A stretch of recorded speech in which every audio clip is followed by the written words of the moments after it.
Chapter 36 Beth's Secret When Joe came home that spring she had been struck with the change in Beth. No one spoke of it or seemed aware of it, for it had come too gradually to startle those who saw her daily; but to eyes sharpened by absence it was very plain, and a heavy weight fell on Joe's heart as she saw her sister's face. It was no paler and but little thinner than in the autumn, yet there was a strange transparent look about it, as if the mortal was being slowly refined away, and the immortal shining through the frail flesh with an indescribably pathetic beauty.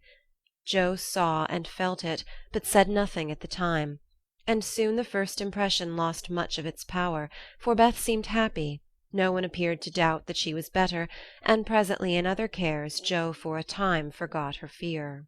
But when Laurie was gone and peace prevailed again, the vague anxiety returned and haunted her. She had confessed her sins and been forgiven, but when she showed her savings and proposed a mountain trip, Beth had thanked her heartily, but begged not to go so far away from home.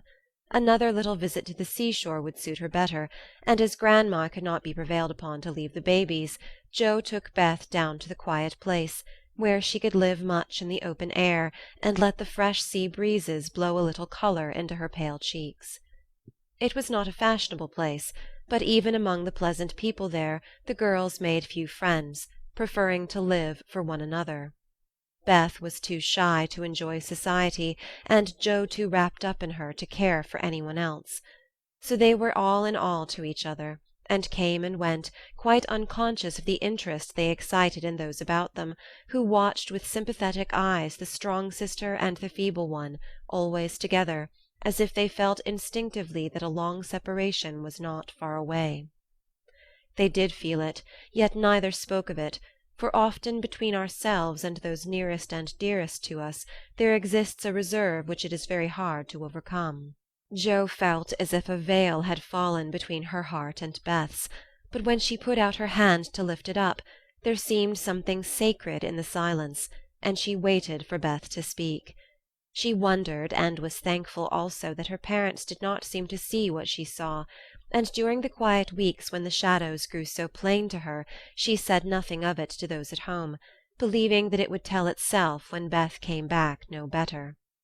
She wondered still more if her sister really guessed the hard truth, and what thoughts were passing through her mind during the long hours when she lay on the warm rocks with her head in Joe's lap, while the winds blew healthfully over her, and the sea made music at her feet. One day Beth told her. Joe thought she was asleep, she lay so still, and putting down her book sat looking at her with wistful eyes, trying to see signs of hope in the faint colour on Beth's cheeks. But she could not find enough to satisfy her, for the cheeks were very thin, and the hands seemed too feeble to hold even the rosy little shells they had been collecting. It came to her then more bitterly than ever that Beth was slowly drifting away from her, and her arms instinctively tightened their hold upon the dearest treasure she possessed. For a minute her eyes were too dim for seeing, and when they cleared Beth was looking up at her so tenderly that there was hardly any need for her to say, "Joe, dear, I'm glad you know it. I've tried to tell you, but I couldn't." There was no answer except her sister's cheek against her own, not even tears, for when most deeply moved Joe did not cry. She was the weaker then, and Beth tried to comfort and sustain her, with her arms about her and the soothing words she whispered in her ear. "I've known it for a good while, dear, and now I'm used to it. It isn't hard to think of or to bear. Try to see it so, and don't be troubled about me, because it's best. Indeed it is." Is this what made you so unhappy in the autumn, Beth? You did not feel it then, and keep it to yourself so long, did you?" asked Joe, refusing to see or say that it was best, but glad to know that Laurie had no part in Beth's trouble. "Yes. I gave up hoping then, but I didn't like to own it. I tried to think it was a sick fancy, and would not let it trouble anyone. But when I saw you all so well and strong and full of happy plans, it was hard to feel that I could never be like you. And then I was miserable, Joe." "Oh, Beth!" And you didn't tell me, didn't let me comfort and help you? How could you shut me out, bear it all alone?" Joe's voice was full of tender reproach, and her heart ached to think of the solitary struggle that must have gone on while Beth learned to say good-bye to health, love, and life, and take up her cross so cheerfully. Perhaps it was wrong, but I tried to do right. I wasn't sure, no one said anything, and I hoped I was mistaken. It would have been selfish to frighten you all when Marmee was so anxious about Meg, and Amy away, and you so happy with Laurie. At least I thought so then. "And I thought you loved him, Beth, and I went away because I couldn't," cried Joe, glad to say all the truth. Beth looked so amazed at the idea that Joe smiled in spite of her pain, and added softly, "Then you didn't, dearie? I was afraid it was so, and imagined your poor little heart full of lovelornity all that while." Why, Joe, how could I when he was so fond of you? asked Beth as innocently as a child. I do love him dearly. He is so good to me, how can I help it? But he could never be anything to me but my brother. I hope he truly will be some time. "Not through me," said Joe decidedly. "Amy is left for him, and they would suit excellently. But I have no heart for such things now. I don't care what becomes of anybody but you, Beth. You must get well." I want to, oh, so much. I try, but every day I lose a little and feel more sure that I shall never gain it back. It's like the tide, Joe. When it turns, it goes slowly, but it can't be stopped. "It shall be stopped. Your tide must not turn so soon. 19 is too young, Beth. I can't let you go. I'll work and pray and fight against it. I'll keep you in spite of everything. There must be ways. It can't be too late.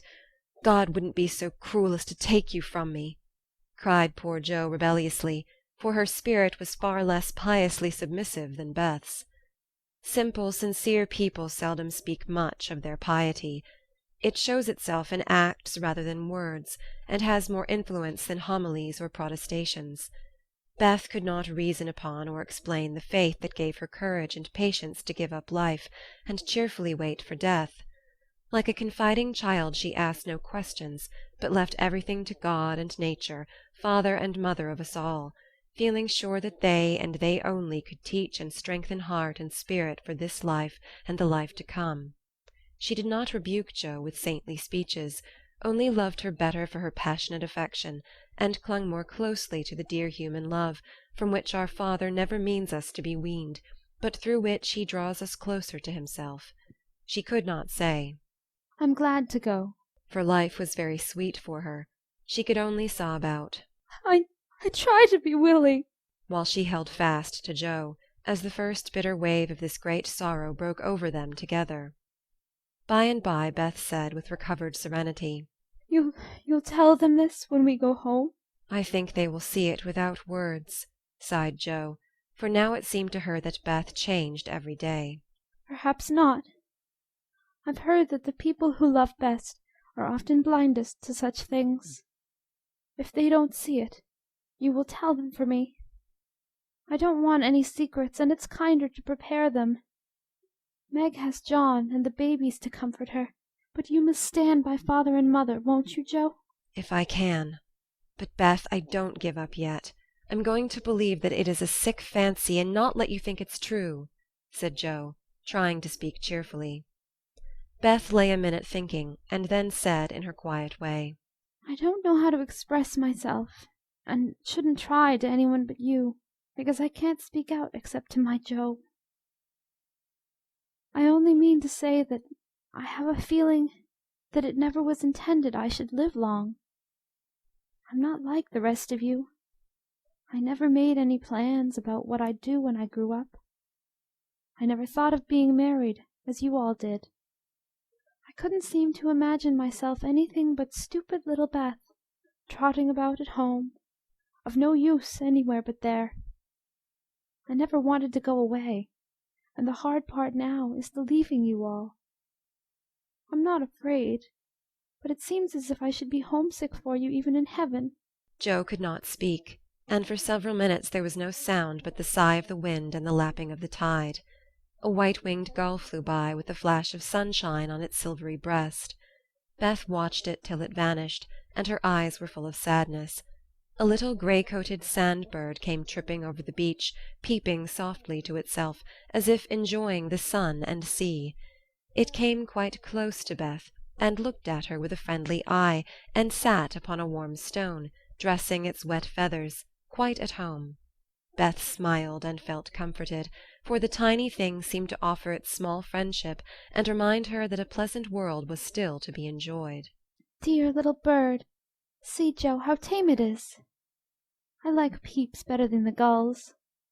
They're not so wild and handsome, but they seem happy, confiding little things.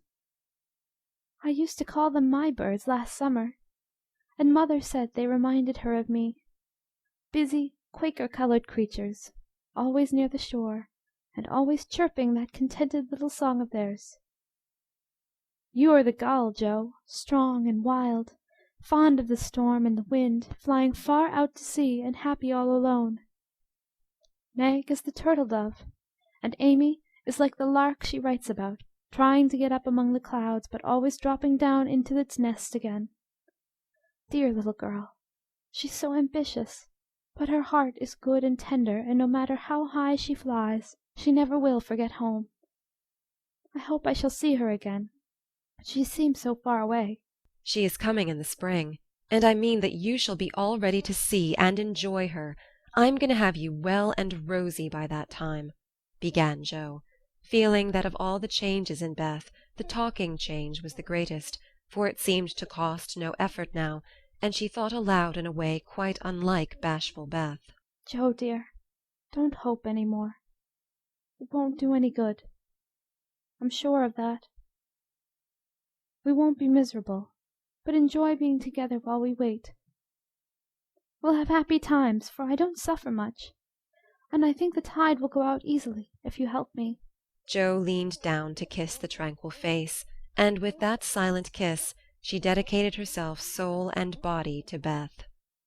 She was right.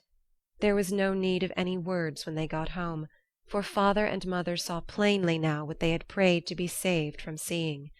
Tired with her short journey, Beth went at once to bed, saying how glad she was to be home, and when Joe went down she found that she would be spared the hard task of telling Beth's secret.